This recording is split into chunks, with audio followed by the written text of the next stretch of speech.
It's Saturday morning and it's 7:30 and it's going to be a beautiful day outside. I think it's supposed to get up to about 70 or so, so that's going to be a great day to start working on my new router table. Like I mentioned, I've been kind of really working over this design probably too much, and I would come up with things that I liked and then find some problems with that and scrap it and come up with new designs and then pull up those old designs again and think, oh no, maybe I can do that. So I don't know, I've been kind of going around and around on it and I still haven't really finalized it, but I think I'm just going to kind of just dive in and start working on it.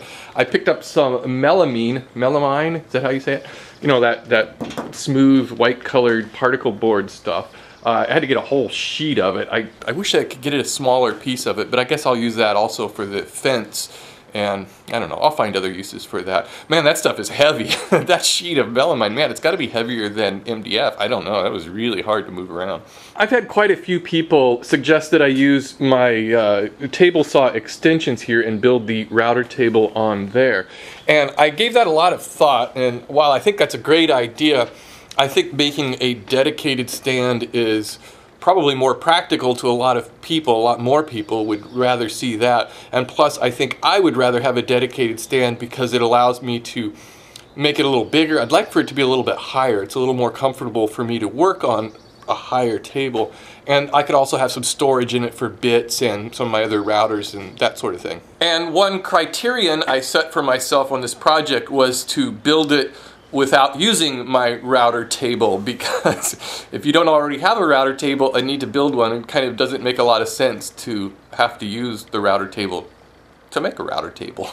And I want to make this as inexpensively as I can.